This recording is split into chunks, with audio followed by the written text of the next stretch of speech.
Have you ever wondered what it would truly feel like to wake up in a medieval monastery at 4 in the morning to the sound of harsh bells? What secrets lie buried beneath the ruins of ancient Roman villas?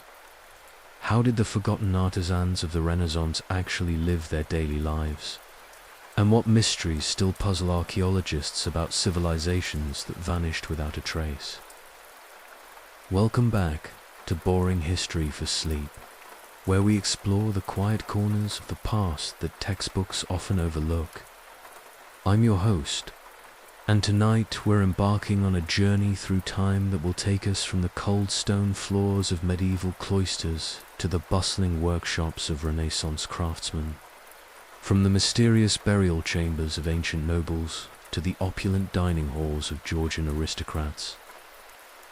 Before we begin, I'd love to know where you're checking in from tonight, and what time it is in your corner of the world.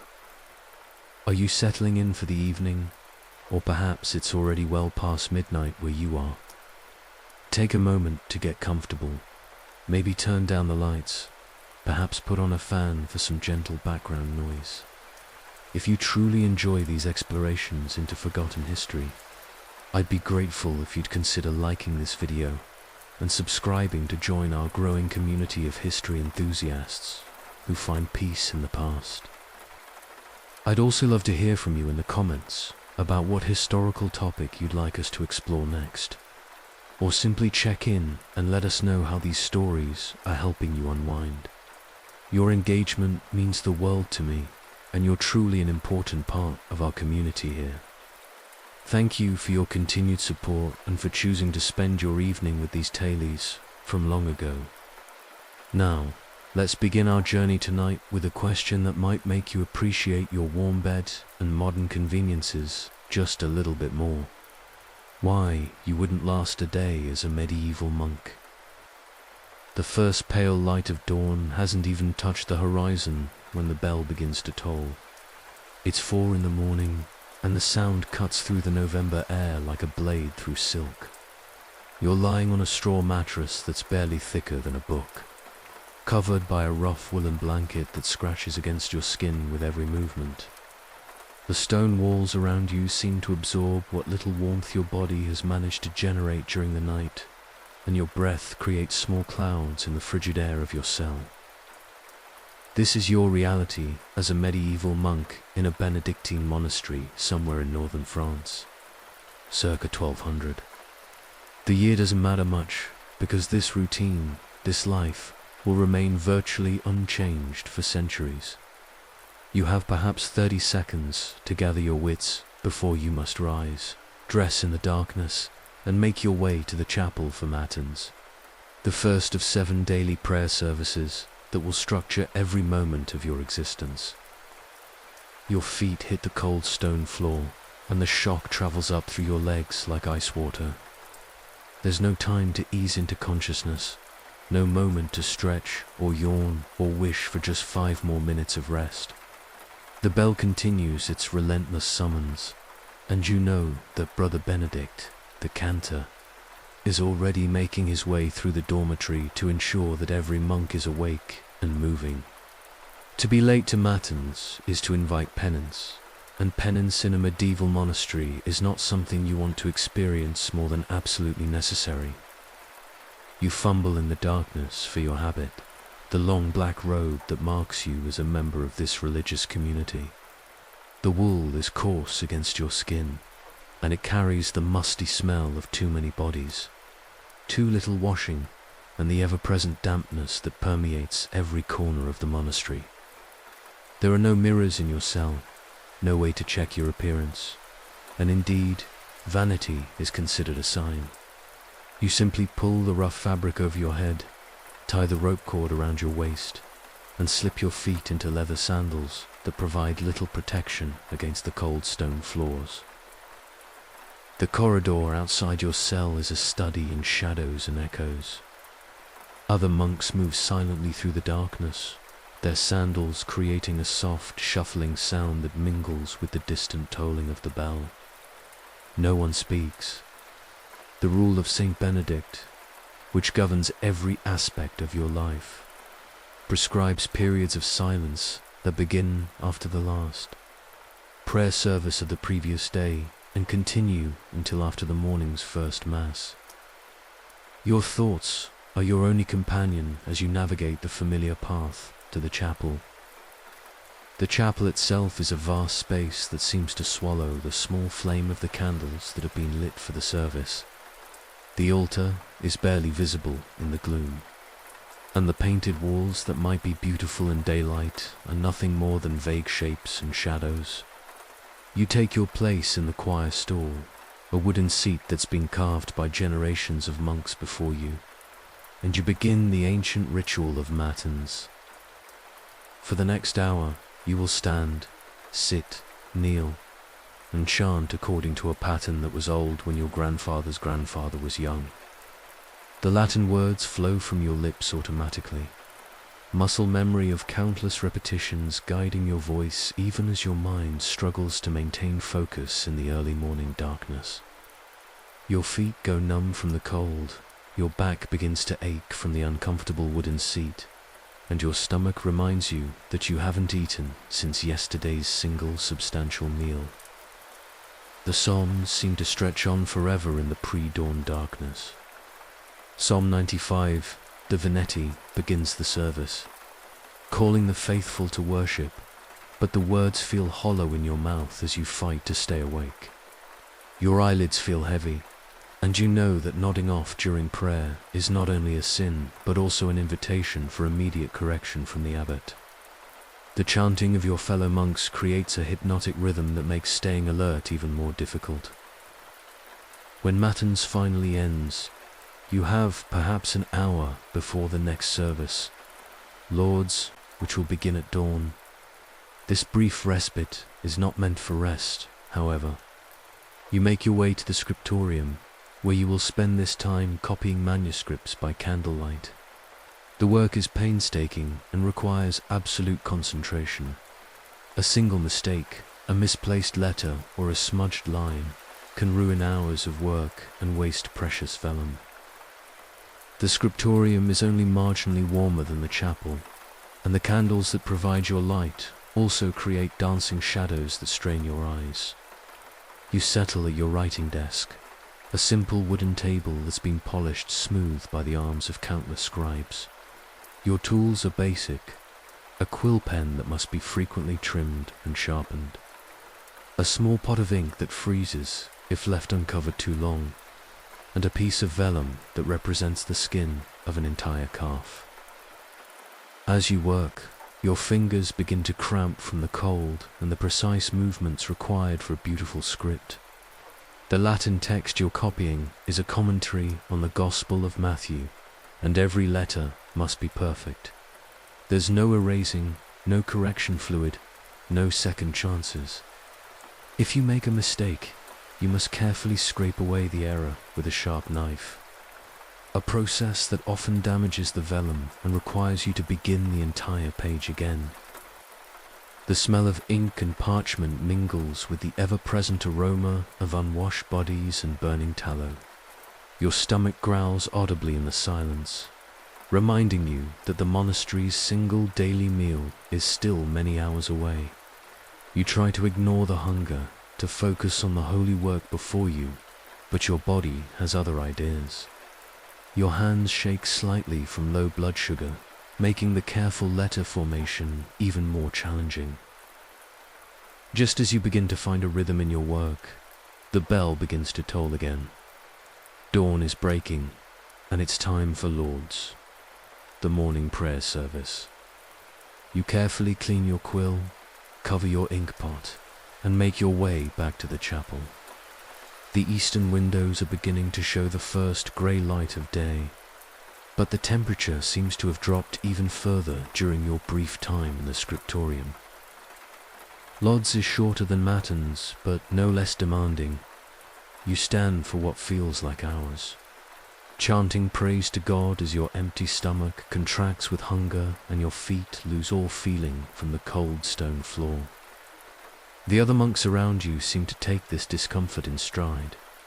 their faces showing the resignation of men who have made peace with perpetual physical hardship in service of their spiritual calling. After Lord's comes the first Mass of the day, and with it the first opportunity to sit down since you arose hours ago. But sitting in the wooden choir stalls is hardly comfortable. The seats are deliberately uncomfortable, designed to keep you alert and focused on prayer rather than physical ease. Your back aches, your knees protest, and your feet feel like blocks of ice. But you maintain the proper posture and continue to participate in the service. The Mass drags on, each Latin phrase familiar yet somehow distant in your exhausted state. The priest's voice echoes in the vast space, and you struggle to maintain the appropriate reverence when all you want to do is lie down and sleep. But sleep is not an option. When Mass finally ends, it's time for the morning's work period. And as a newly arrived monk, you've been assigned to the most physically demanding tasks. Today, like every day, you'll spend the morning hours in the monastery's fields. November is the time for preparing the soil for winter, for gathering the last of the root vegetables, and for the back-breaking work of hauling firewood for the long, cold months ahead. You make your way to the storage area where the tools are kept, and you're handed a heavy wooden hoe with an iron blade. The fields stretch out before you, brown and stark in the pale morning light. The soil is hard with the first touches of winter frost, and each strike of your hoe sends vibrations up through your arms and into your already aching back. The work is monotonous and physically demanding, made worse by the fact that you haven't eaten anything substantial in nearly 18 hours. Your fellow monks work alongside you in silence, their faces showing the strain of the physical labor. Some of them have been doing this work for decades, and their bodies show the wear of constant manual labor. Bent backs, gnarled hands, and the slow movements of men who have pushed their bodies beyond their limits in service of their faith. You wonder if you'll look like them in 20 years, assuming you survive that long. As the morning progresses, the sun climbs higher but provides little warmth. The November air cuts through your woolen habit as if it were made of silk, and you can feel the cold seeping into your bones. Your hands, gripping the wooden handle of the hoe, begin to crack and bleed from the combination of cold air and rough wood. There are no gloves, no protection from the elements beyond the inadequate clothing you wear. The work continues without break, without pause, without mercy. Your stomach cramps with hunger, your back screams with pain, and your hands leave small spots of blood on the hoe handle. But you continue because stopping is not an option. The rule of Saint Benedict requires work, and work you must, regardless of how you feel. Around midday, the bell tolls again, calling the community to sext, the midday prayer service. You lay down your tools and make your way back to the chapel, your legs trembling with exhaustion and hunger. The service seems to last forever, the Latin words blurring together in your exhausted mind. You sway slightly on your feet, and Brother Benedict shoots you a warning look that promises unpleasant consequences if you actually fall over during prayer.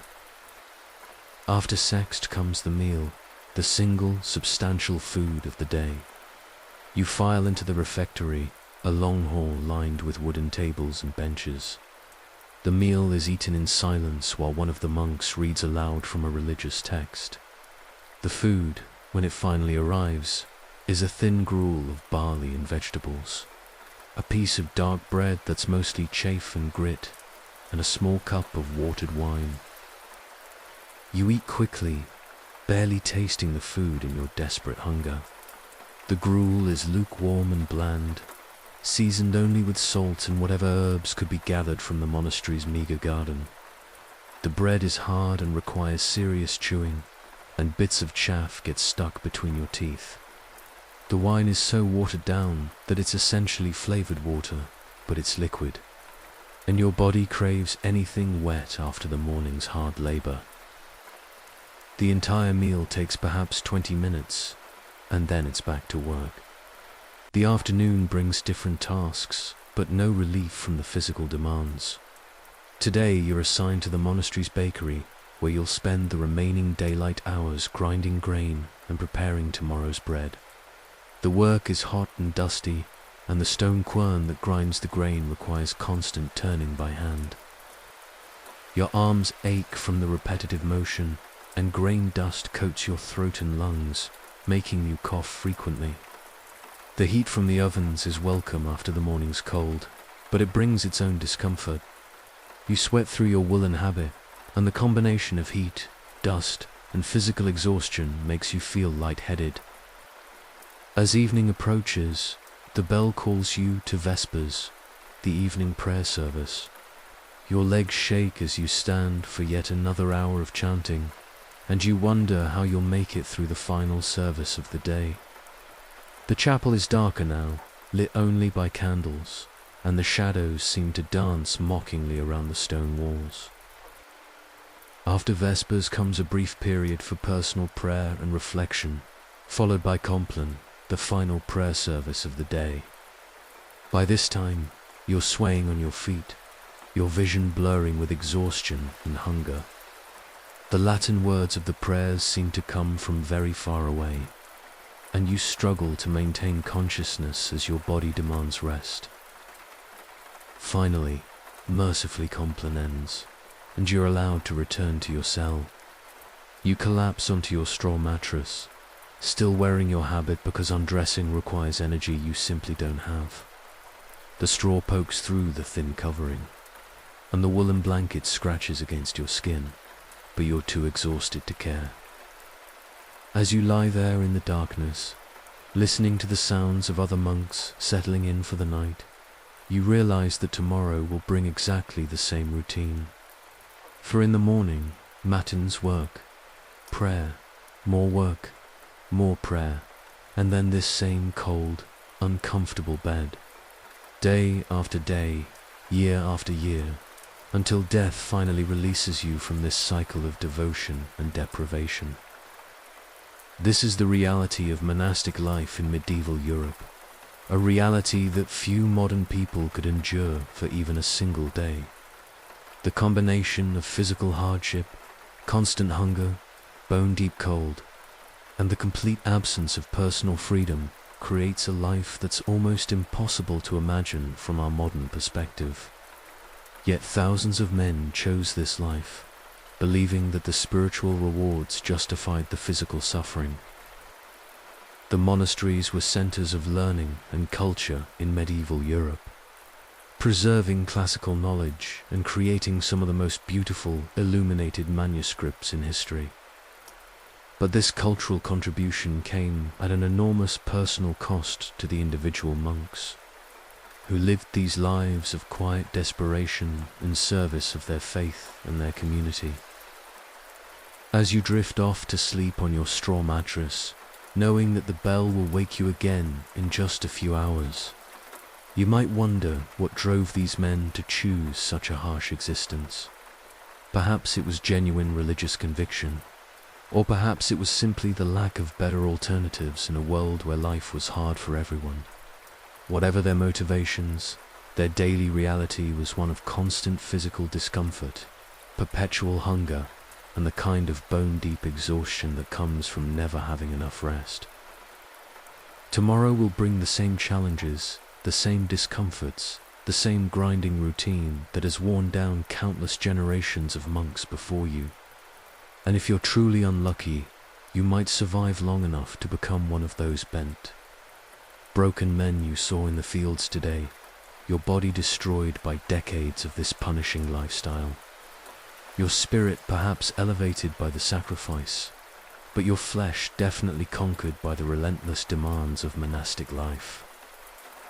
This is why you wouldn't last a day as a medieval monk, because it's not really about lasting a day. It's about lasting a lifetime of days, just like this one, each bringing the same cold, hunger, exhaustion, and physical hardship. Modern life, with all its stresses and complications, begins to look remarkably comfortable when compared to the daily reality of medieval monasticism, the forgotten genius of Hildegard of Bingen. As we transition from the harsh realities of monastic life, let us turn our attention to someone who not only survived, but thrived within the medieval religious system. Her name was Hildegard of Bingen, and her story unfolds in the same cold stone corridors and candlelit chapels we've just explored. Yet her experience was remarkably different from the struggling monk we followed in our first segment. Born around 1098 in the Rhine Valley, Hildegard entered the world during a time when most women had few choices beyond marriage or the convent. Yet this remarkable woman would go on to become one of the most influential figures of the 12th century, a person whose genius transcended the limitations of her time and whose legacy continues to inspire scholars, musicians, and spiritual seekers nearly 1,000 years later. Hildegard's story begins in childhood, though the exact details of her early years remain shrouded in the mists of medieval record-keeping. What we do know is that she was born into a noble family, the 10th child of Hildebert and Mechthild of Bermersheim. In keeping with medieval custom, she was given to the church as a tithe, literally a 10th offering to God. This practice, while seemingly harsh by modern standards, was actually considered an honor, a way for noble families to ensure their children's spiritual welfare, while also strengthening their connections to the powerful religious institutions of the day. At the age of 8, Hildegard was entrusted to the care of Jutta of Sponheim, a young noblewoman who had chosen to live as an anchoress, essentially a religious hermit who lived in a cell attached to the Benedictine monastery of Dissebodenberg.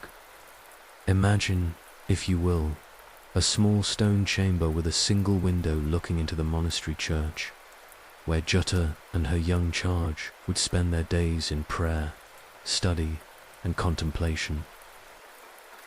The life of an anchoress was one of extreme isolation and devotion.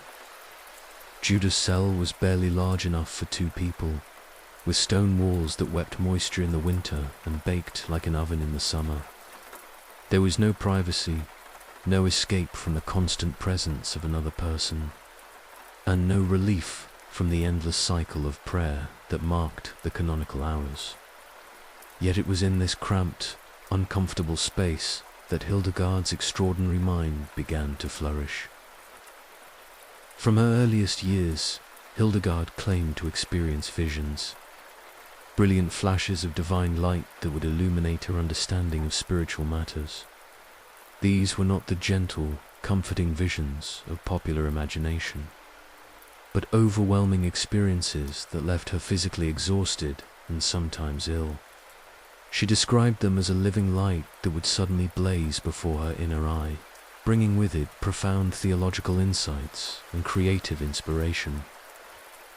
As a child, Hildegard was often sickly, suffering from what modern scholars believe may have been severe migraines that created visual disturbances.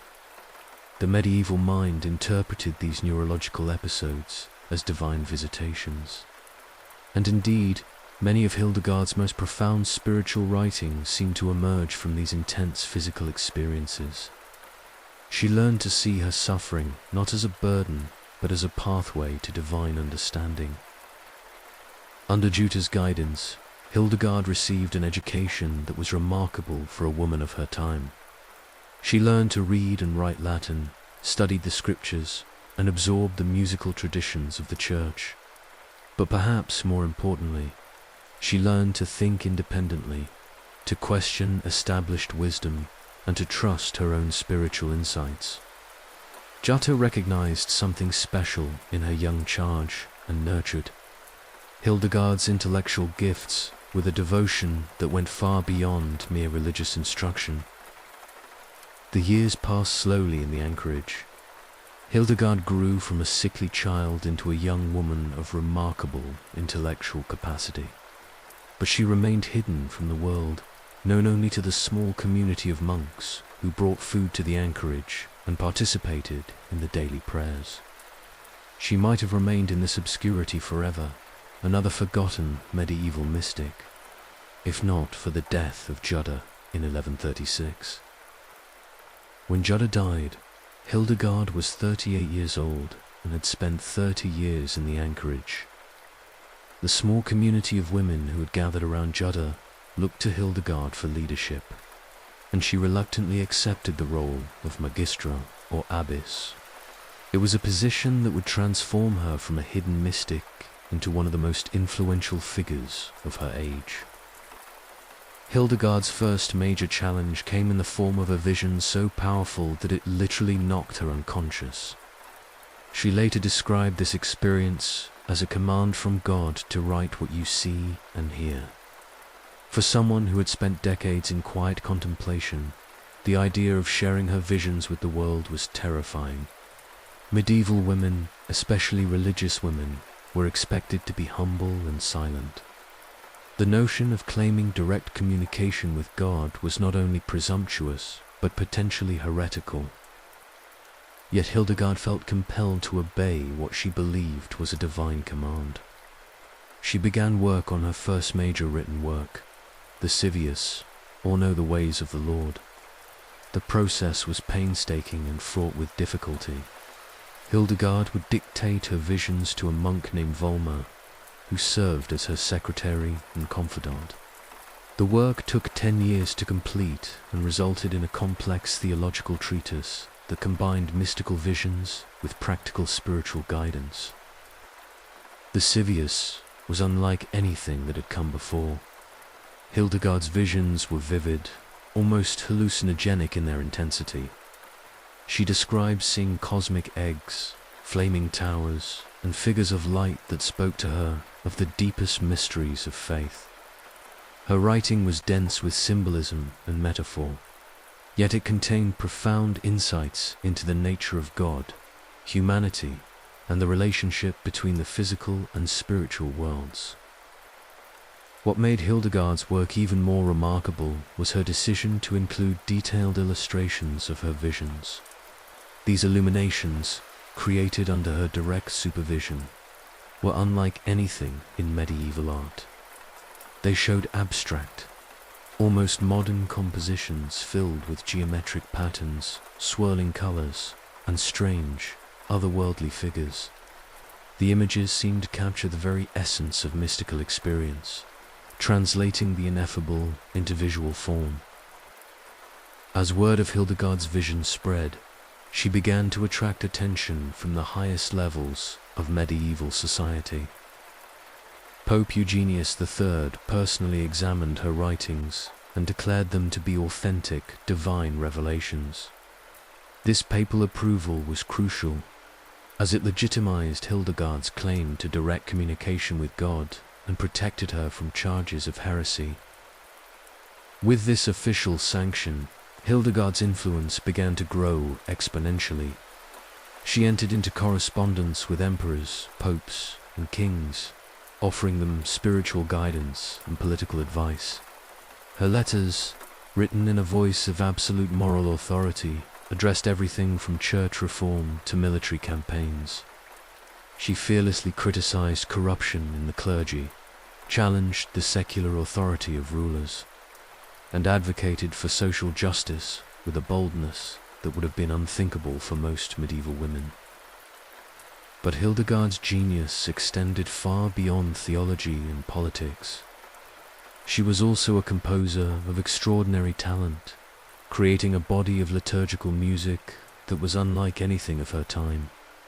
Her compositions, known collectively as the Symphonia, consisted of sequences, antiphons, and hymns that she claimed were revealed to her in her visions. The music was characterized by soaring melodies, unusual intervals, and a sense of otherworldly beauty that seemed to transport listeners to a higher spiritual plane. Hildegard's musical compositions were revolutionary in their complexity and emotional depth. Where traditional Gregorian chant was relatively simple and formulaic, Hildegard's music was richly textured and emotionally expressive. In addition to her theological and musical works, Hildegard also distinguished herself as a natural philosopher and physician. She wrote extensively about the natural world, creating detailed treatises on plants, animals, and minerals. Her work in this area was based on both observation and what she claimed was divine revelation, resulting in a unique blend of empirical knowledge and mystical insight. Hildegard's medical knowledge was particularly impressive. She wrote treatises on human anatomy, disease, and treatment that were remarkably advanced for their time. She understood the importance of diet, exercise, and mental health in maintaining physical well-being, and she developed treatments that combined herbal remedies with spiritual healing. Her medical writings were consulted by physicians throughout Europe and remained influential for centuries. Perhaps most remarkably, Hildegard also created her own language, a mysterious tongue she called the lingua ignota, or unknown language. This constructed language consisted of over 1,000 words and seems to have been used for mystical purposes within her monastery. The existence of this language demonstrates not only Hildegard's extraordinary intellectual capacity, but also her desire to create new forms of expression that could more adequately convey her spiritual insights.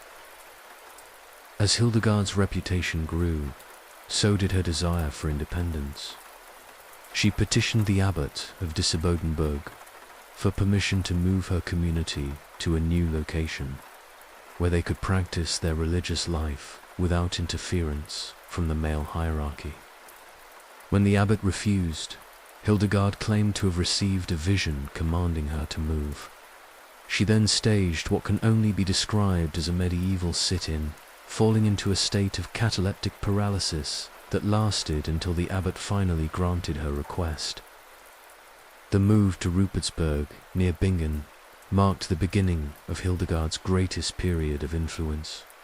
Free from the constraints of the male monastery, she was able to develop her own approach to religious life, one that emphasized learning, creativity, and direct spiritual experience. Her monastery became a center of scholarship and artistic creation, attracting visitors from across Europe who came to seek her counsel and witness her remarkable abilities. Hildegard's later years were marked by increasing boldness in her public pronouncements. She embarked on 4 preaching tours, traveling throughout Germany to deliver sermons to packed crowds of clergy and lepipou. For a woman to preach publicly was almost unheard of in medieval Europe. Yet Hildegard's reputation was such that she was welcomed wherever she went. Her sermons were fiery denunciations of corruption in the church and calls for moral reform that resonated with audiences hungry for spiritual renewal. Even in her 70s, Hildegard continued to push boundaries and challenge authority. When the clergy of Mainz placed her monastery under interdict, forbidding her nuns from receiving the sacraments, she fought back with characteristic determination.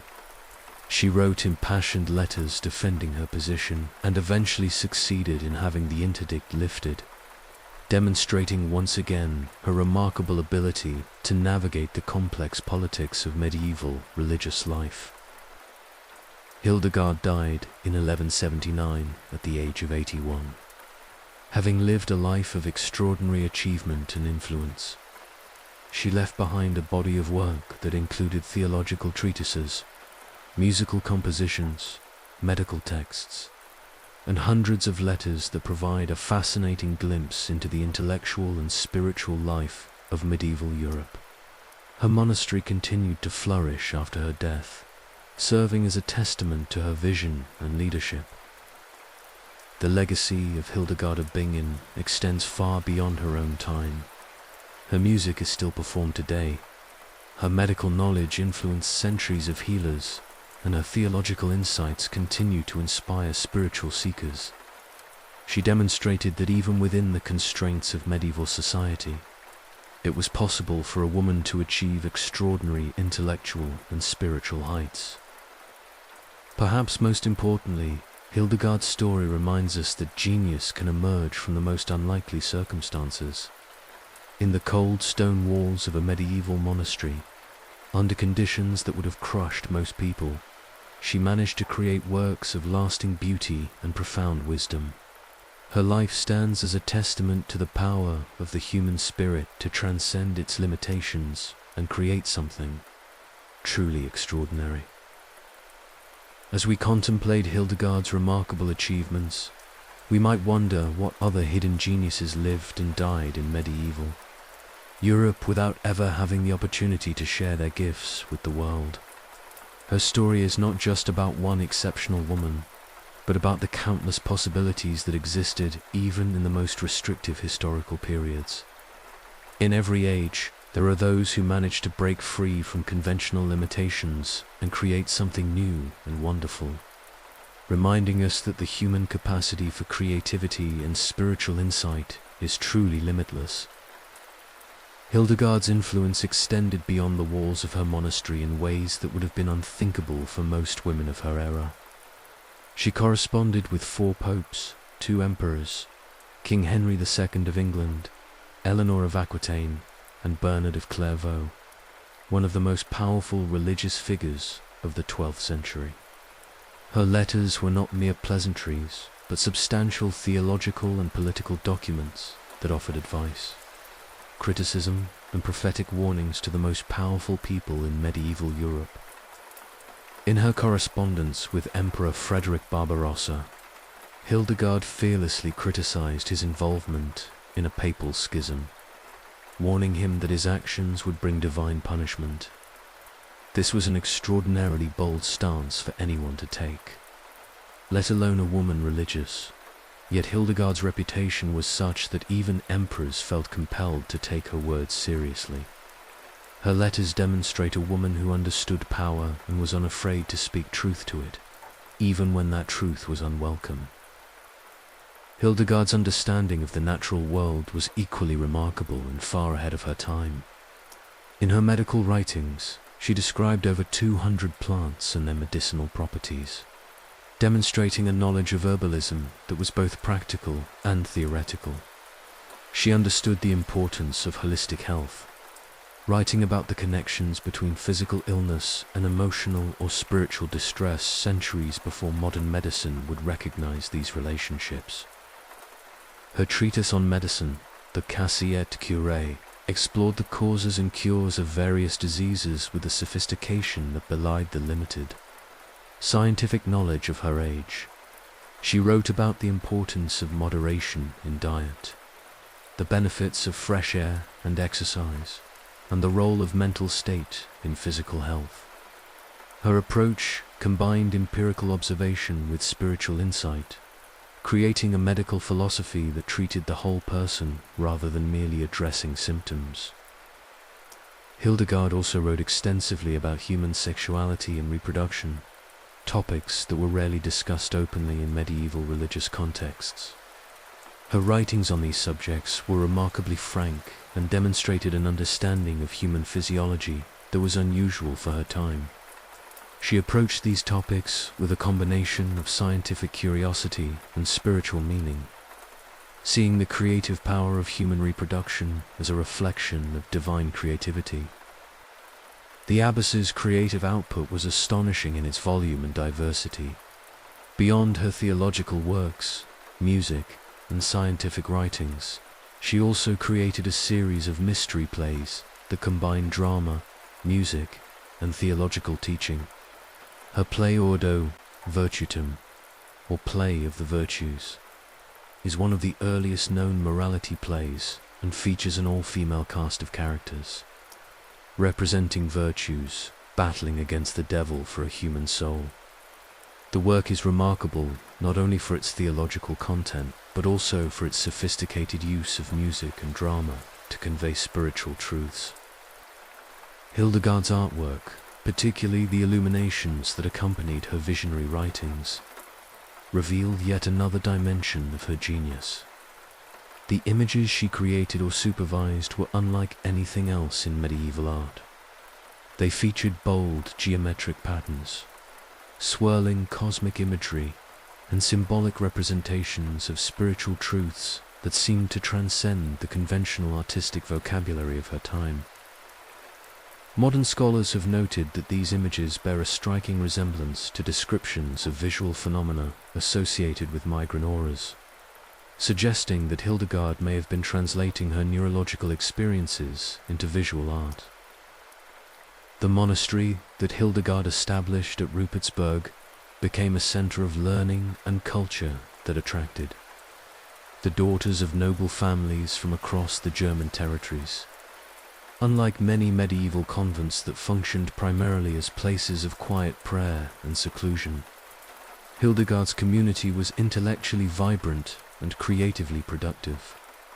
The nuns studied music, theology, natural science, and medicine, creating an environment that fostered learning and artistic expression in ways that were rare for women of any era. Hildegard's success in creating this independent intellectual community was itself a remarkable achievement. Medieval monasteries existed within complex networks of ecclesiastical and secular authority, and establishing a new foundation required navigating intricate political and religious hierarchies that Hildegard succeeded in creating. Not just a new monastery, but an innovative community that operated according to her own vision speaks to her political acumen and force of personality. In her later years, Hildegard became increasingly concerned with the corruption she saw in the church and society. Her preaching tours, undertaken when she was in her 60s and 70s, were fiery calls for moral reform that attracted huge crowds. She spoke against clerical corruption, denounced the materialism of the age, and warned of divine judgment for those who strayed from righteous paths. Her willingness to publicly criticize the church hierarchy was remarkable, and the fact that she was not silenced or punished for these critiques testifies to the extraordinary respect she commanded. The incident that led to the interdict placed on her monastery in her final years reveals both the challenges she faced and her unwavering commitment to her principles. The dispute arose over the burial of a young nobleman in the monastery cemetery. Church authorities claimed the man had died excommunicated and should not receive Christian burial. But Hildegard insisted that he had been reconciled to the church before his death and deserved proper burial rites. When she refused to have the body exhumed, church officials imposed an interdict that forbade her community from receiving the sacraments or singing the divine office. For a community whose life centered on liturgical music, this prohibition was devastating. Yet Hildegard refused to capitulate. She wrote impassioned letters defending her position and arguing that the ban on sacred music was itself a sin, as it prevented the praise of God. She described music as a fundamental expression of humanity's relationship with the divine, arguing that to silence sacred song was to silence the voice of creation itself. Her eloquent defense eventually succeeded, and the interdict was lifted shortly before her death.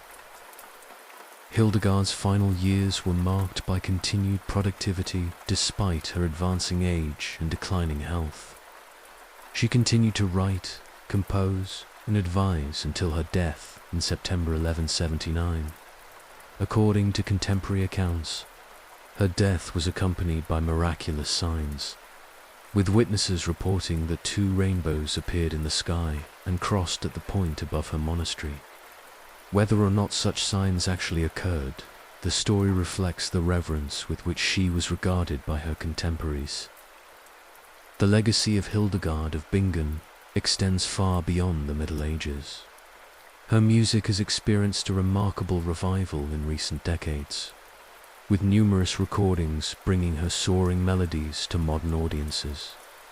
Her theological writings continue to be studied by scholars of medieval mysticism, and her medical texts provide valuable insights into medieval approaches to health and healing. She has been claimed as an inspiration by feminists, environmentalists, artists, and spiritual seekers, each finding in her life and work something that speaks to contemporary concerns. In 2012, Pope Benedict XVI formally recognized Hildegard as a doctor of the Church, one of only 4 women to receive this honor. This recognition, coming more than 8 centuries after her death, acknowledges the enduring significance of her theological contributions and her influence on Christian thought. It also represents a belated acknowledgement of the intellectual and spiritual leadership that women like Hildegard exercised even in eras when such leadership was officially denied to them. The cold stone corridors that confined the struggling monk of our first segment became, for Hildegard, the foundation for a life of extraordinary achievement. The same bells that called him to endless hours of prayer called her to moments of divine inspiration.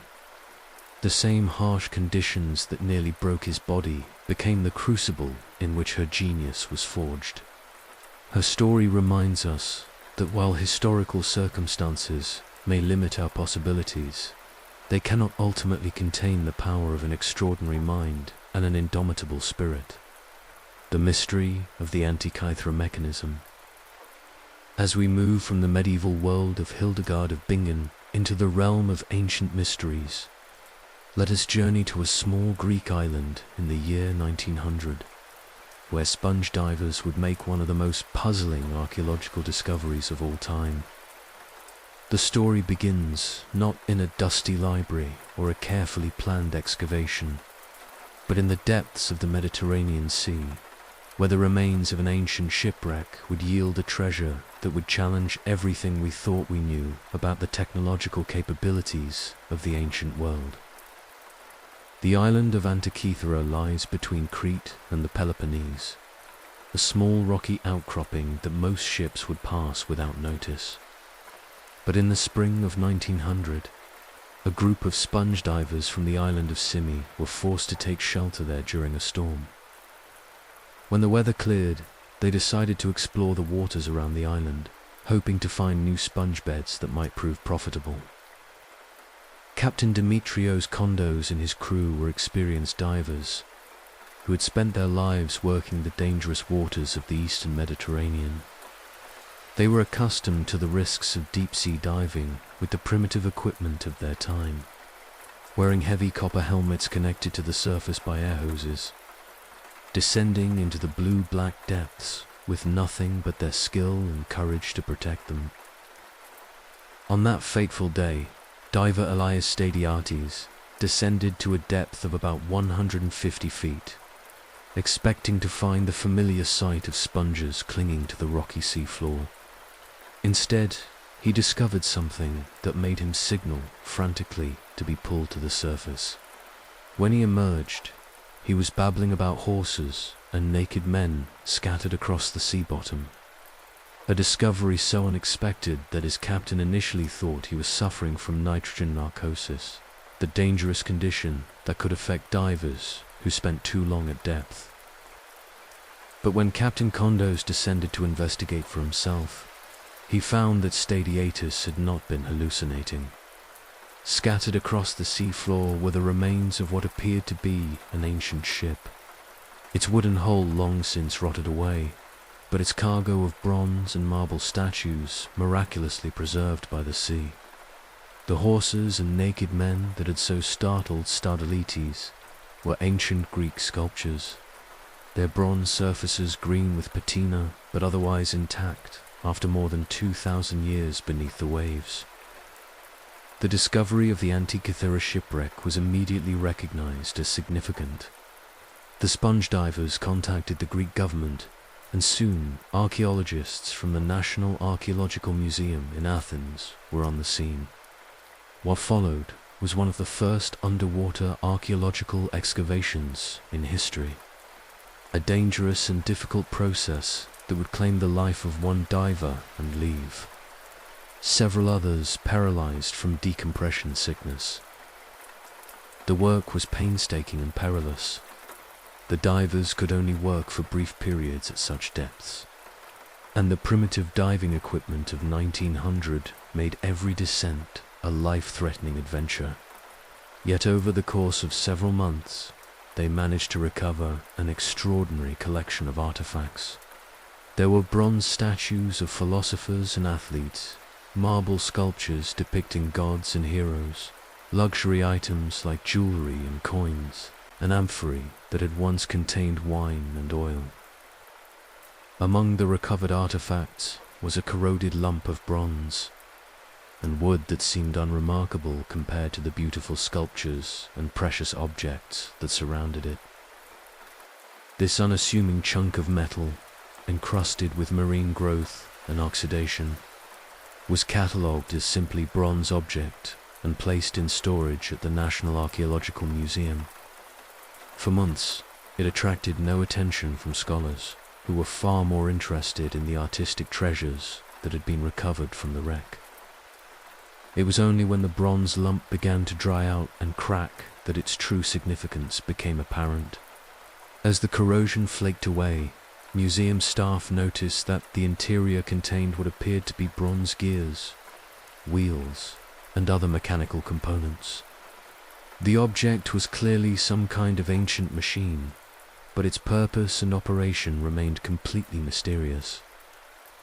The first serious scientific study of the object was undertaken by archaeologist Valerios Stais in 1902. Stais was intrigued by the presence of gear wheels and inscriptions in ancient Greek, but he could make little sense of the device's function. His initial assessment was that it might be some kind of astronomical instrument, perhaps an astrolabe or a similar device used for navigation or timekeeping.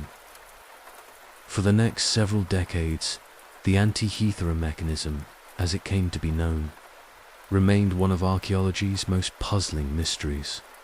Various scholars proposed different theories about its purpose, but the severe corrosion and fragmentation of the device made detailed study nearly impossible. Some suggested it was a clockwork mechanism, others thought it might be an early computer, and a few dismissed it as a much later addition to the ancient cargo, perhaps a medieval astrolabe that had somehow become mixed with the ancient artifacts. The breakthrough came in 1951, when British science historian Derek J. de Sala Price began a systematic study of the mechanism. Price was struck by the sophistication of the gearwork and the precision of the inscriptions. As he carefully studied the fragments, he began to realize that this was not simply an astrolabe or basic astronomical instrument, but something far more complex and sophisticated. Price's analysis revealed that the Antikythera mechanism was actually an analog computer, a bronze device capable of predicting the positions of the sun, moon, and planets with remarkable accuracy. The gear ratios had been carefully calculated to reproduce the complex cycles of celestial motion, and the inscriptions provided instructions for operating the device.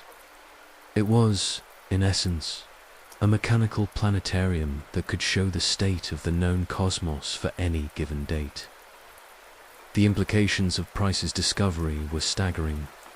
The mechanism dated to approximately 100 BCE, making it the oldest known analog computer by more than 1,000 years. The level of precision engineering required to create such a device was thought to be impossible for ancient craftsmen.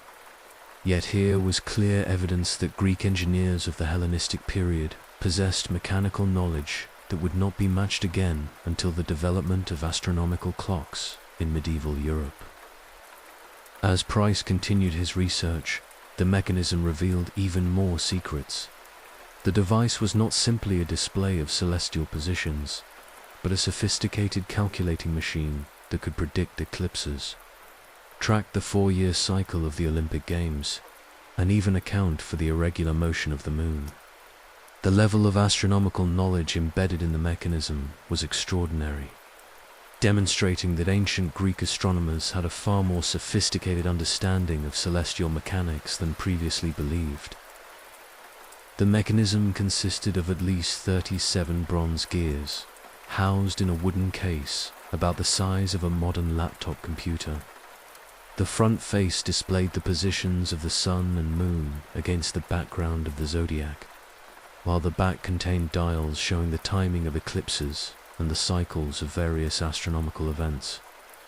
The user could turn a hand crank to advance the mechanism forward or backward through time, watching as the bronze cosmos played out the eternal dance of the heavens. Recent advances in imaging technology have allowed researchers to peer deeper into the mechanism's secrets. In 2005, a team of international researchers used high-resolution CT scanning and three-dimensional imaging to create detailed maps of the internal structure. These scans revealed inscriptions that had been invisible to previous researchers and provided new insights into the device's operation. The CT scans showed that the mechanism was even more sophisticated than Price had imagined. The gear trains were incredibly complex, with some gears having as many as 223 teeth, cut with a precision that would challenge modern machinists. The inscriptions, written in tiny Greek letters, provided detailed instructions for operating the device and interpreting its displays. Some of the text appeared to be a kind of user's manual, explaining how to set up the mechanism and read its various outputs. One of the most intriguing discoveries was evidence that the mechanism could predict the timing of the ancient Olympic Games. The Greeks used a complex calendar system based on lunar months, but the Olympic Games were held every 4 years, according to a solar cycle. The mechanism apparently contained a special dial that could reconcile these different time systems, allowing users to determine exactly when the next Olympic Games would be held. The research also revealed that the mechanism was capable of modeling the irregular motion of the moon. Ancient astronomers had discovered that the moon's apparent speed across the sky varies throughout its orbit, moving faster when closer to Earth and slower when farther away. This phenomenon, known as the first lunar anomaly, was thought to be a relatively late discovery in the history of astronomy. Yet the Antikythera mechanism incorporated this knowledge into its calculations, suggesting that Greek astronomers of the 2nd century BCE had a remarkably sophisticated understanding of lunar motion.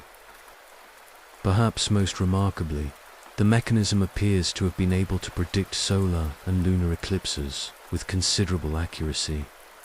The back of the device contained a spiral dial that could show the timing of eclipses for a period of 223 lunar months, a cycle known to ancient astronomers as the Saros cycle. This dial even indicated whether eclipses would be visible from a particular location, suggesting that the mechanism was designed for use in a specific geographic region. The question of who created the Antikythera mechanism remains one of its greatest mysteries. The level of mechanical sophistication required to build such a device suggests that it was the work of a highly skilled craftsman working in a tradition of precision engineering. Some scholars have suggested that it might have been created in Rhodes, which was known in antiquity as a center of astronomical learning and mechanical innovation. The connection to Rhodes is strengthened by the discovery that the mechanism incorporates the astronomical theories of Hipparchus, a brilliant Greek astronomer who worked on the island in the 2nd century BCE. Hipparchus was known for his precise observations of celestial motion and his development of mathematical models to predict astronomical events. The Antikythera mechanism seems to be a mechanical embodiment of his theoretical work, suggesting that it might have been created by his students or followers. Another possibility is that the mechanism was created by the school of Posidonius, a philosopher and scientist who worked in Rhodes around the same time. Posidonius was known for his interest in both astronomy and mechanical devices, and he had the resources and connections that would have been necessary to commission such an elaborate instrument. The discovery of the Antikythera mechanism has fundamentally changed our understanding of ancient Greek technology and scientific knowledge. For centuries, scholars had assumed that the Greeks were primarily theoretical thinkers who had little interest in practical applications of their knowledge. The mechanism demonstrates that this view was completely wrong, that ancient Greek engineers were capable of creating sophisticated mechanical devices that rivaled the best work of later periods. The mechanism also raises intriguing questions about what other technological achievements of the ancient world might have been lost to history. If the Greeks could create analog computers in the 1st century BCE, what other sophisticated devices might they have built? The answer to this question may never be known, as the Antikythera mechanism survives only by the accident of shipwreck and the chance discovery by sponge divers. The story of the mechanism's discovery and study also illustrates the serendipitous nature of archaeological research. The device was found by accident, studied by chance, and its true significance was only recognized after decades of careful analysis. It serves as a reminder that the material remains of the past often contain secrets that are not immediately apparent, and that our understanding of history is constantly being revised by new discoveries and fresh perspectives.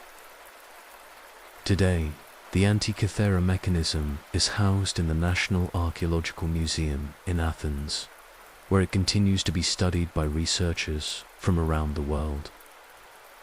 Modern reconstructions of the device have been created, allowing us to see how it would have operated in ancient times. These replicas demonstrate the remarkable ingenuity of ancient Greek engineers and provide a tangible connection to the sophisticated scientific culture of the Hellenistic world. The mechanism stands as a testament to the power of human curiosity and ingenuity. In an age before electric motors or precision manufacturing, ancient craftsmen created a device that could model the complexity of the cosmos with remarkable accuracy. It reminds us that the desire to understand and predict the natural world is a fundamental human impulse, one that has driven innovation and discovery throughout history. As we contemplate the mystery of the Antikythera mechanism, we are reminded that the past is full of surprises, that our ancestors were capable of achievements that continue to astonish us today. The corroded bronze gears and cryptic inscriptions speak to us across the centuries, telling a story of human brilliance and mechanical ingenuity that challenges our assumptions about the capabilities of the ancient world. The mechanism also serves as a poignant reminder of how much knowledge has been lost to time.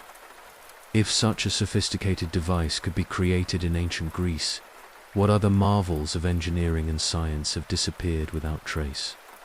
The waters of the Mediterranean, like the ruins of ancient cities, undoubtedly hold many more secrets waiting to be discovered by future generations of archaeologists and historians.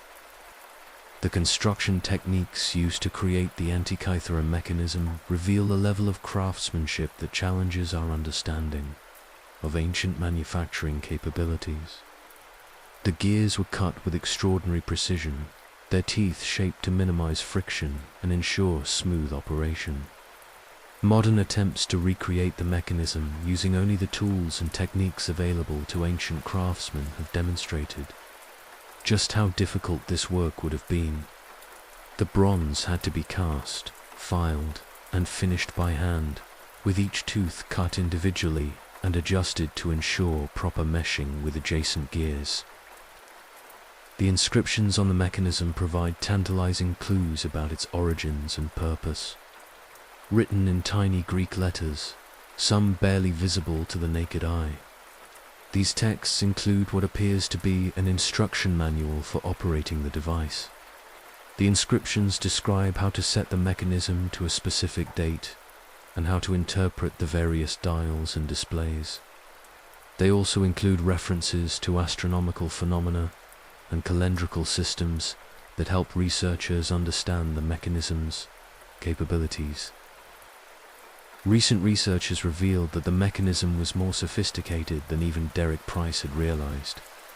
The gear train that modeled the moon's motion incorporated what mathematicians call a pin and slot mechanism, a clever device that could simulate the varying speed of the moon across the sky. This same principle would not be rediscovered until the work of medieval Islamic astronomers nearly 1,000 years later, and it would not appear in European clockwork until the Renaissance. The mechanism also appears to have tracked the positions of the 5 planets known to ancient astronomers: Mercury, Venus, Mars, Jupiter, and Saturn, while the gears that would have performed these calculations are missing from the surviving fragments. The inscriptions make references to planetary motion that suggest this capability existed. If true, this would make the mechanism even more remarkable, as calculating planetary positions requires understanding their complex retrograde motion, when planets appear to move backward across the sky relative to the background stars. The question of how many Antikythera mechanisms might have been created in antiquity remains one of the greater knowns of archaeological research. Was this device unique, a singular masterpiece created by one brilliant craftsman? Or was it one example of a type of instrument that was relatively common among wealthy Greeks who could afford such sophisticated astronomical tools? The ancient sources provide frustratingly few clues. The Roman philosopher Cicero, writing in the 1st century BCE, mentions seeing 2 devices that could predict the motions of celestial bodies. One had been created by his friend Posidonius, and the other was said to have been made by the great mathematician Archimedes more than a century earlier. Cicero described these devices with wonder, noting that they could show the movements of the sun, moon, and planets with remarkable accuracy. Could these be references to mechanisms similar to the Antikythera device? The possibility that Archimedes might have created an early version of such a mechanism is particularly intriguing. Archimedes lived in the 3rd century BCE in Syracuse, Sicily, and was renowned for his mathematical genius and mechanical inventions. Ancient sources credit him with creating various ingenious devices, including powerful catapults, a system of mirrors to set enemy ships on fire, and a screw pump that is still used in some parts of the world today. If Archimedes did create an astronomical calculator, it would place the origins of this technology even earlier than the Antikythera mechanism itself. The ship that carried the mechanism to its watery grave was likely traveling from the eastern Mediterranean, possibly from Rhodes or another Greek island, toward Rome. The cargo included luxury goods, artwork, and other items destined for wealthy Roman collectors who had developed a taste for Greek culture and learning.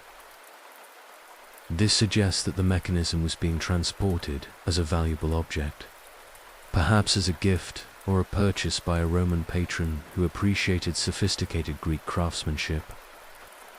The sinking of the ship, probably during a storm in the treacherous waters around Antikythera, created a time capsule that preserved the mechanism for modern discovery.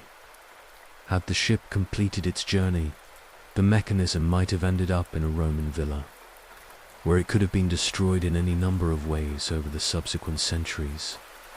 The irony is that the shipwreck that ended the mechanism's useful life as a working instrument ultimately ensured its survival as a historical artifact.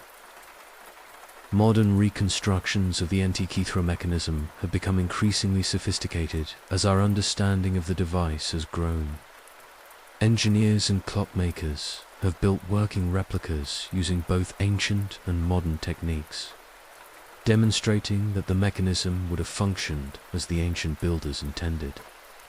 These reconstructions have helped researchers understand not only how the mechanism worked, but also how it might have been used in ancient times. One particularly interesting aspect of these reconstructions is the discovery that the mechanism would have required regular maintenance and adjustment to remain accurate. The bronze gears would have worn over time, introducing errors into the calculations. The user would have needed to periodically recalibrate the device using astronomical observations, adjusting the position of the gears to match the actual positions of celestial bodies. This suggests that the mechanism was not simply a display piece, but a practical instrument used by someone with genuine astronomical knowledge. The existence of the Antikythera mechanism has profound implications for our understanding of ancient science and technology. It demonstrates that the Greeks were not merely theoretical thinkers, but practical engineers, capable of translating abstract mathematical concepts into physical mechanisms. It also suggests that ancient science was more empirical and experimentally oriented than traditional scholarly narratives have acknowledged. The mechanism also raises questions about the relationship between science and society in the ancient world. Who would have commissioned such a device? Was it created for a wealthy patron, for use in a temple or observatory, or as a teaching tool for students of astronomy? The cost of creating such an elaborate instrument would have been substantial, suggesting that there was a market for sophisticated astronomical instruments among the educated elite of the Hellenistic world. The loss of the technological knowledge represented by the Antikythera mechanism is one of the great tragedies of ancient history. At some point during the decline of classical civilization, the skills necessary to create such devices were lost. The mechanism represents a technological peak that would not be reached again for more than a millennium. Understanding how and why this knowledge disappeared is crucial for understanding the broader patterns of technological change and continuity in human history. Some scholars have suggested that the mechanism's technology was lost because it was closely guarded by a small group of specialized craftsmen who passed their skills down through apprenticeship. If this transmission chain was broken by war, plague, or economic disruption, the knowledge could have disappeared within a generation. Others have proposed that the decline of interest in mathematical astronomy during the late Roman period meant that there was no longer a market for such sophisticated instruments, leading to the gradual loss of the specialized skills needed to create them. The rediscovery of the Antikythera mechanism in the 20th century came at a time when humanity was developing its own sophisticated calculating machines. The parallel between ancient bronze gears and modern electronic circuits is striking, reminding us that the desire to create tools that extend our intellectual capabilities is a fundamental human impulse that transcends any particular historical period. The mechanism stands as proof that our ancestors 2,000 years ago shared our fascination with understanding and predicting the natural world. In the end, the Antikythera mechanism remains one of archaeology's greatest mysteries, a device that seems to have emerged from the future rather than the distant past. Its bronze gears continue to turn in our imaginations, carrying us back to a time when the boundaries between science and magic, between theory and practice, were far more fluid than we might have imagined. It stands as a bridge between our world and theirs, a mechanical poem written in bronze that speaks of humanity's eternal quest to understand the cosmos and our place within it. Life in an 18th century English country house, as we leave behind the mysteries of ancient Greece and return to more familiar territory. Let us step through the grand front doors of Thornfield Manor, a fictional but entirely typical English country house of the 1750s. Here, in the rolling hills of Derbyshire, we'll discover a world that exists in sharp contrast to the monastic poverty we explored earlier, yet one that carries its own unique burdens and complications. The morning light filters through the tall windows of the great hall, casting long shadows across the polished marble floor. It's 6 o'clock on a Tuesday morning in September, and the house is already stirring with activity, though the family who owns this grand estate won't emerge from their chambers for several hours yet. This is the hidden world of the English aristocracy, where luxury and leisure mask a complex social hierarchy that governs every aspect of daily life. At the apex of this carefully ordered universe sits Sir Edmund Worthington, the 3rd Baronet of Thornfield, a man in his mid-50s who inherited not only a vast estate but also the weight of generations of tradition and expectation. Sir Edmund's day begins at 8 o'clock with the arrival of his personal manservant, Jenkins, who has been with the family for over 20 years and knows his master's preferences better than Sir Edmund knows them himself. Jenkins enters the baronet's chamber with the silent grace that marks all superior servants. The room is a study in understated elegance, with oak panelling that gleams with beeswax, Persian carpets that muffle footsteps, and a 4-poster bed draped in heavy damask curtains. The air carries the faint scent of lavender water and the lingering traces of last night's fire in the marble fireplace. Sir Edmund's morning routine is as precise as clockwork. Jenkins draws back the curtains to reveal the carefully manicured grounds of the estate, where gardeners have been at work since dawn, maintaining the geometric perfection of the formal gardens. The baronet's clothing has been laid out with meticulous care. Silk stockings, breeches of finest wool, a shirt of linen so fine it seems almost transparent, and a waistcoat embroidered with silver thread that catches the morning light. The ritual of dressing a gentleman of Sir Edmund's rank is an art form in itself.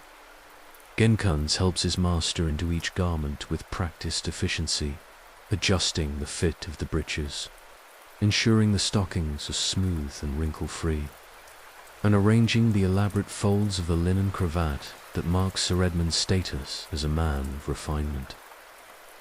The entire process takes nearly an hour, transforming the baronet from a sleeping figure into a walking embodiment of wealth and privilege. While Sir Edmund completes his morning toilette, his wife, Lady Margaret, is undergoing her own elaborate preparation in the adjoining chamber. Her lady's maid, Sarah, has been with her since her marriage 15 years ago and understands the complex requirements of aristocratic feminine dress. Lady Margaret's stays must be laced with precision to achieve the fashionable silhouette. Her hair must be arranged in an elaborate style that will remain perfect throughout the day, and her gown must be selected to suit both the day's activities and her position in society. The breakfast parlour, where the family gathers for their first meal of the day, is a masterpiece of Georgian elegance. The walls are painted in a soft blue that complements the morning light, while portraits of Worthington ancestors gaze down from gilt frames. The furniture is of mahogany, polished to a mirror shine, and the table is set with china so delicate it seems to glow from within. Sir Edmund and Lady Margaret are joined by their 2 children, 17-year-old Charles, who is home from Eton for the holidays, and 15-year-old Elizabeth, who has been educated by a succession of governesses in the feminine accomplishments deemed appropriate for a young lady of her rank. The conversation at breakfast is conducted in the formal style that characterizes all interactions within the aristocratic family, with even the most mundane topics discussed with the gravity befitting their station. The meal itself is a testament to the wealth and status of the family. There are fresh eggs from the estate's own chickens, bacon from pigs raised on the home farm, bread baked that morning in the manor's own kitchens, and butter churned from the cream of the estate's dairy cows. Coffee, tea, and chocolate are available. Exotic luxuries that demonstrate the family's connection to global trade networks and their ability to afford the finest imported goods. After breakfast, Sir Edmund retires to his study, a sanctuary lined with leather-bound volumes and dominated by a massive desk where he conducts the business of managing his estate. The responsibilities of a landed gentleman are more complex than they might appear. He must oversee the work of tenant farmers, manage the estate's finances, serve as a local magistrate, and maintain his family's position in county society. The pile of correspondence on his desk includes letters from his steward about crop yields, invitations to social events, and reports from his agent in London about investments in government bonds and colonial ventures. Lady Margaret's day follows a different but equally structured pattern. Her morning is spent in consultation with the housekeeper, Mrs. Pemberton, about the management of the household. Together, they review the menus for the day's meals, discuss the work assignments for the various servants, and plan for upcoming social events. The conversation takes place in the housekeeper's room, a comfortable space that serves as the command center for the domestic operations of the manor. The household staff of Thornfield Manor numbers nearly 40 people, each with specific duties in a clearly defined place in the hierarchy. At the top of the servant hierarchy stands the butler, Mr. Whitmore, who oversees the male servants and manages the wine cellar, plate, and formal dining arrangements. Mrs. Pemberton, the housekeeper, commands the female servants and is responsible for the cleanliness, comfort, and proper functioning of the entire house. Below them are the specialized servants who make the luxury lifestyle of the family possible. The cook, Mrs. Davies, presides over a kitchen that must produce elaborate meals for the family and their guests, as well as simpler fare for the servants. Her domain includes not only the main kitchen, but also the pastry kitchen, the still room where preserves and cordials are made, and the extensive cellars where provisions are stored. The ladies' maids and valets occupy a privileged position in the servant hierarchy, as their intimate knowledge of their employers' habits and preferences makes them valuable and trusted members of the household. Below them are the footmen, who serve at table and attend to the various needs of the family and their guests. The housemaids clean the numerous rooms of the manor, a task that requires constant attention given the soot from coal fires and the dust that accumulates on the many surfaces of a grand house. The laundry maids face perhaps the most challenging work in the household, as they must clean and maintain the elaborate clothing of the family without the benefit of modern cleaning methods. The delicate fabrics and complex construction of 18th century garments requires skill and patience to clean properly, and the process of washing, starching, and ironing can take days to complete. Young Charles Worthington, home from Eton, represents the next generation of the landed gentry. His education has been designed to prepare him for his future role as the 4th Baronet, combining classical learning with the social skills necessary for a gentleman. His mornings are spent with his tutor, Mr. Thornby, reviewing Latin texts and discussing contemporary political issues. The afternoon might be devoted to riding, hunting, or practicing the martial arts that are considered essential accomplishments for a young gentleman. Elizabeth's education follows a very different path, one designed to prepare her for marriage to a gentleman of similar rank. Her governess, Miss Hartwell, instructs her in French, Italian, music, drawing, and the complex social codes that govern the behavior of aristocratic women.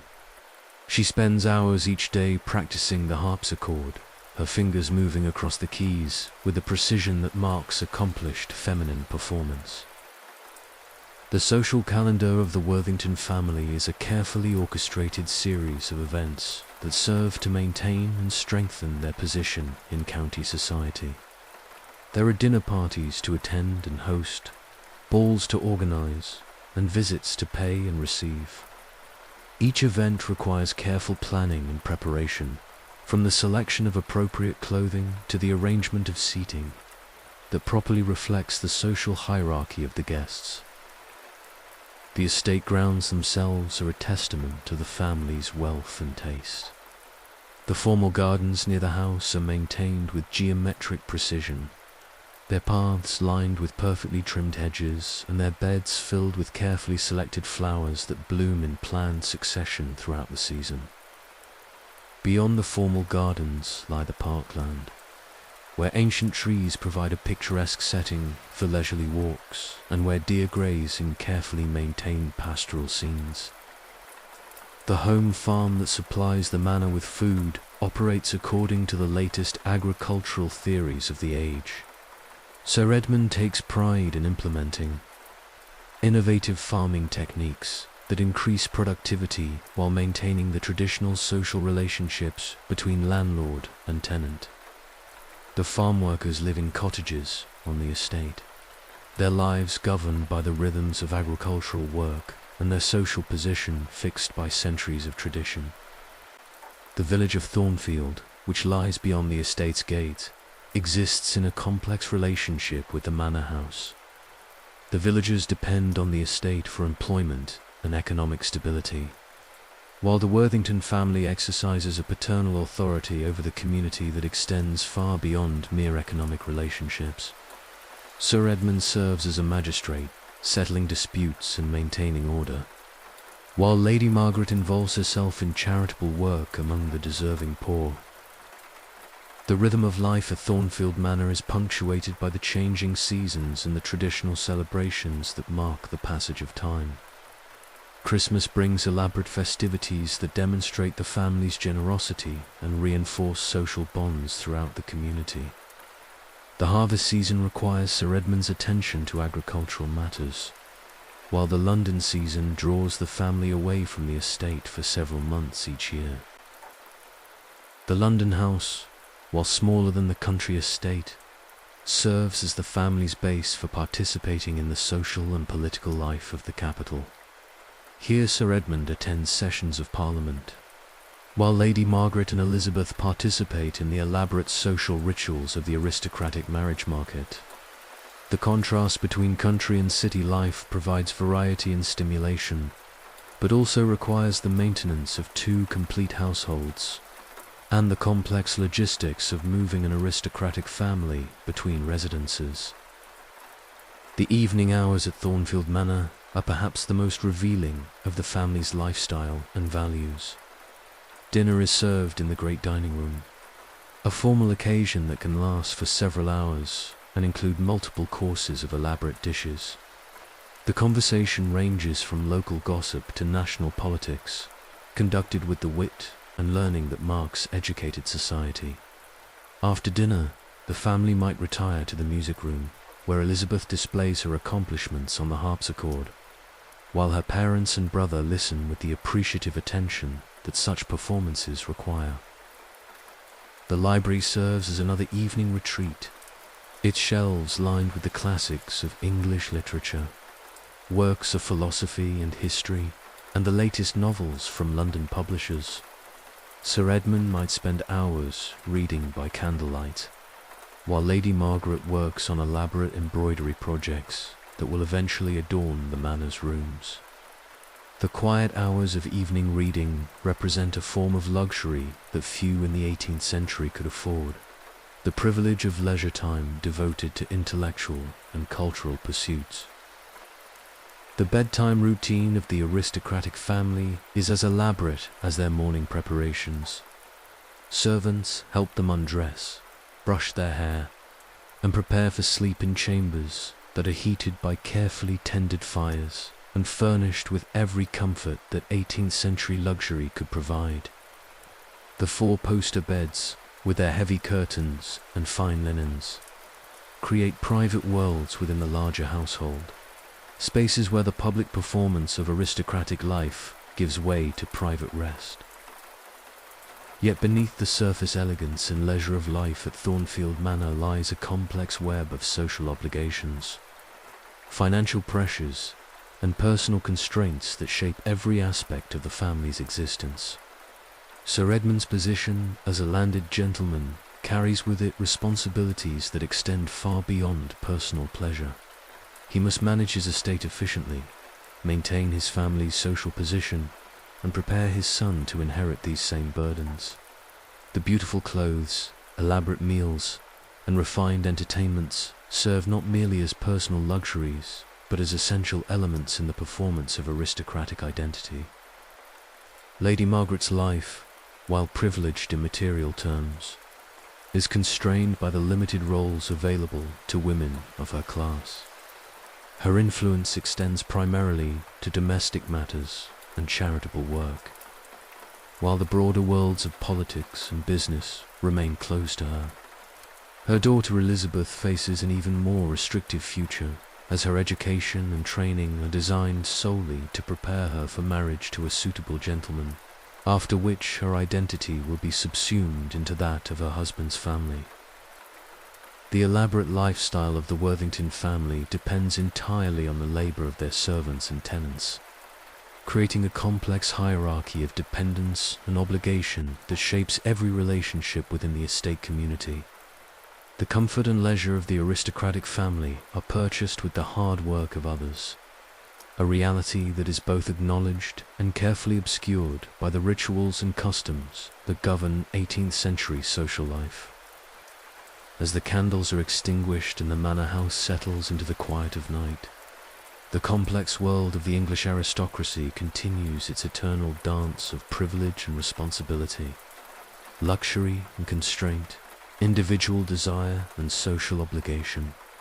The morning will bring another day of carefully orchestrated routines, another performance of the elaborate social codes that define aristocratic life, another chapter in the ongoing story of a family whose very existence depends on maintaining the delicate balance between personal happiness and social duty. In the end, life at Thornfield Manor represents both the pinnacle of 18th century luxury and the constraints of a social system that valued stability over individual freedom. The Worthington family, for all their wealth and privilege, are as much prisoners of their social position as they are beneficiaries of it, their lives shaped by expectations and obligations that leave little room for spontaneous joy or personal fulfillment.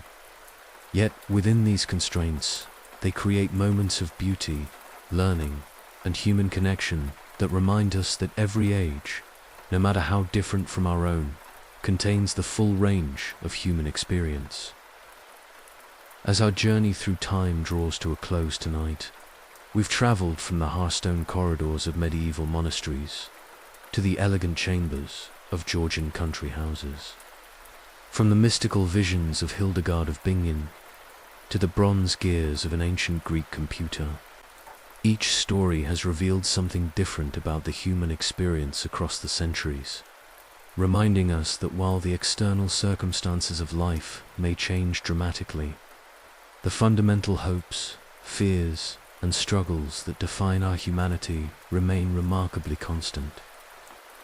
The struggling medieval monk, rising before dawn to face another day of cold, hunger, and endless labor, shares something essential with Sir Edmund Worthington, awakening in his comfortable bed to face the complex responsibilities of managing his estate and maintaining his family's position in society.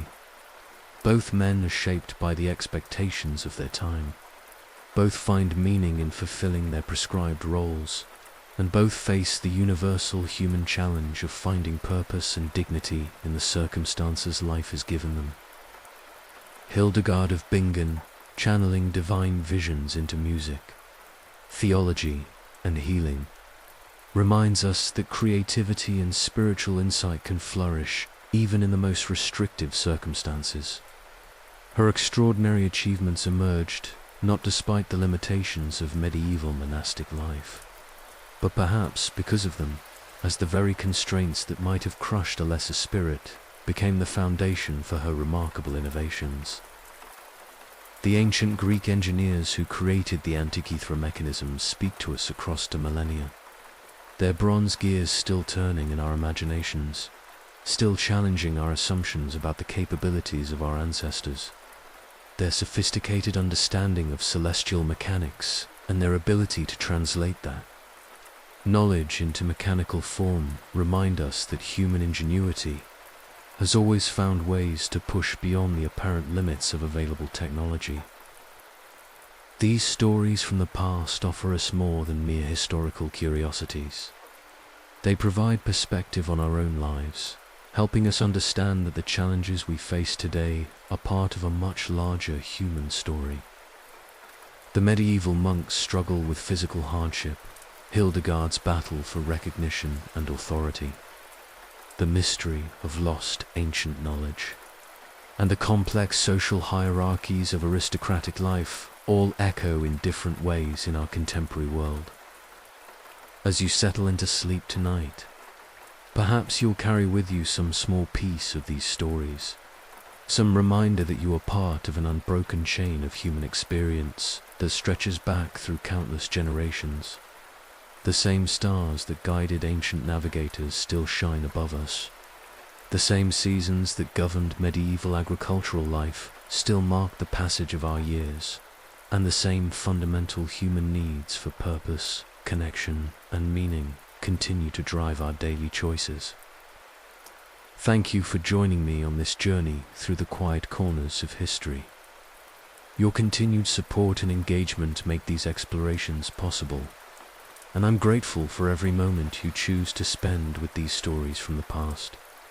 Whether you're drifting off to sleep or simply finding a moment of peace in these tales, you're participating in the ancient human tradition of sharing stories that help us understand ourselves and our place in the larger sweep of time. Sweet dreams, and may your rest be filled with the gentle echoes of history's countless stories. Each one a reminder that we are part of something much larger and more enduring than any individual life. Until we meet again in the quiet spaces between past and present, sleep well and remember that every age has its own beauty, its own wisdom, and its own contribution to the ongoing story of human experience.